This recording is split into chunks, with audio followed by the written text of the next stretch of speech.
చెప్పడానికి మానవుడు కాడు. చప్పట్లు కొట్టి దేవుని స్తుతించండి. హల్లెలూయా. ఆయన అబద్ధమాడనేరని దేవుడై ఉన్నాడు. దేవుని వాక్యంలో ఉన్న ప్రతి మాట కూడా నెరవేరుతుంది. కాబట్టి విశ్వాసంలో స్థిరంగా ఉండాలి. పేరుకు మాత్రం కాదు విశ్వాసి. నీవు దేవుని యందు నిజంగా నమ్మకం ఉంచి విశ్వాసంలో స్థిరంగా ఉండాలి. నీ ప్రార్థనలో పట్టు విడవకుండా ఉండాలి. నిరీక్షణ కలిగి దేవునిలో ఆనందించాలి. శ్రమల యందు కూడా నీవేం చేయాలి? సంతోషించాలి.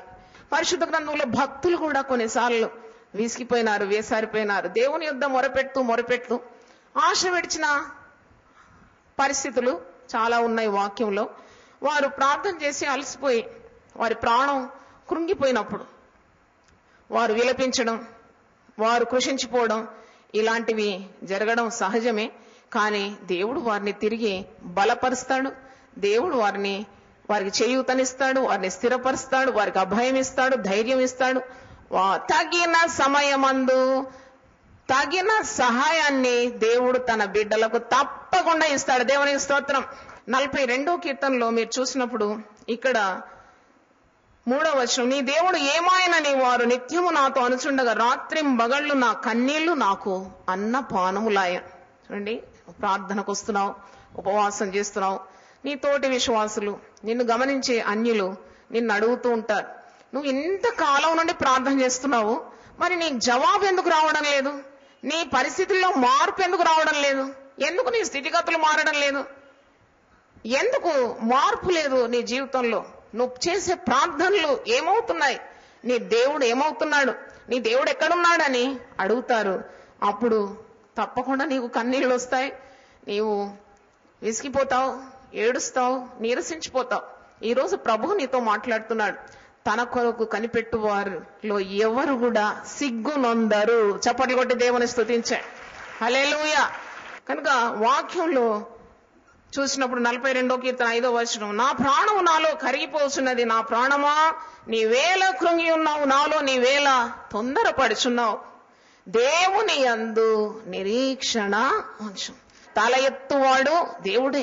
నీ తల ఎత్తువాడు నీ పగవారి ముందు, నీ శత్రుల ముందు భోజన బల్ల సిద్ధపరుస్తాడు. చప్పట్లు కొట్టి దేవుని స్తుతించండి. హల్లెలూయా.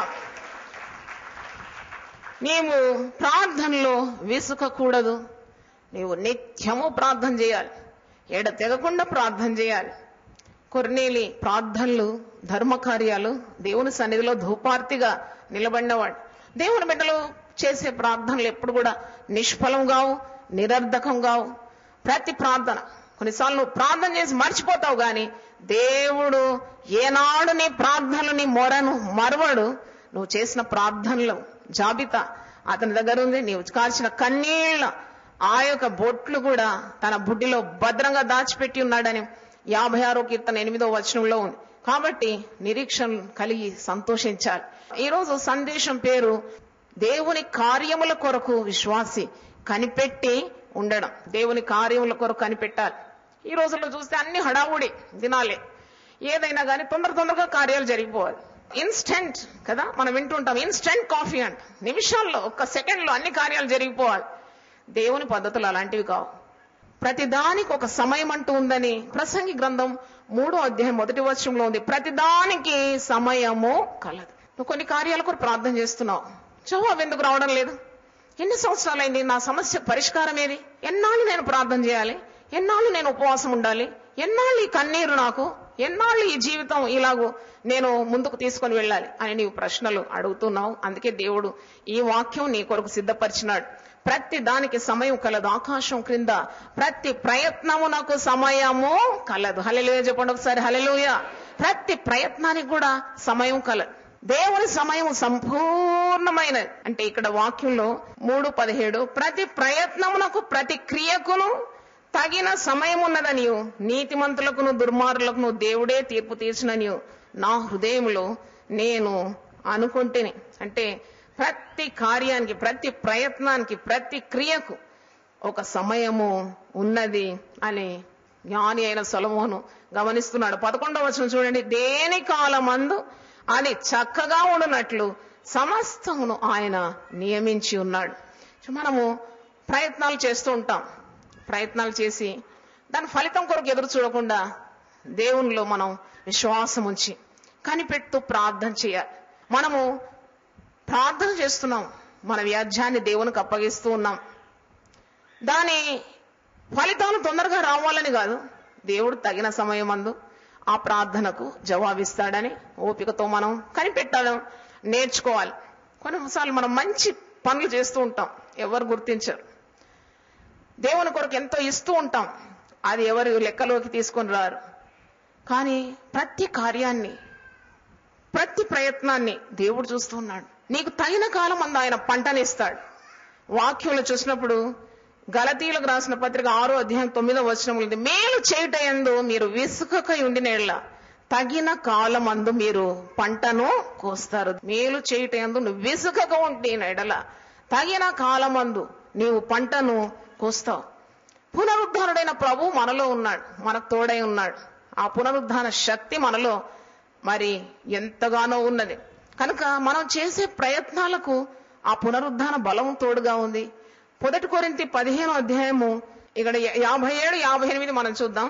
ఆయనను మన ప్రభు అయిన యేసు క్రీస్తు మూలముగా మనకు జయము అనుగ్రహించున్న దేవునికి స్తోత్రము కలుగును గాక.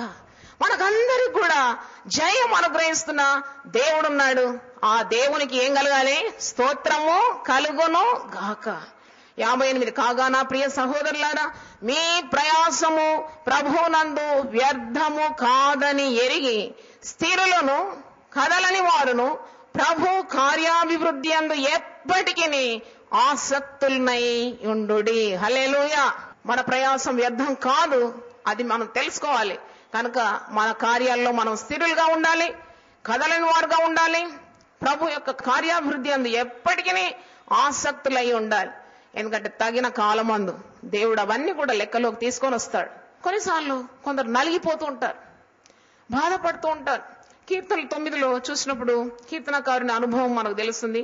ఒకసారి కీర్తన 9 ఇప్పుడు దావీదు రాసిన కీర్తన 8, 9, 10 నేను చదువుతాను. యెహోవా నీతిని బట్టి లోకమునకు తీర్పు తీర్చును, యథార్థతను బట్టి ప్రజలకు న్యాయము తీర్చును.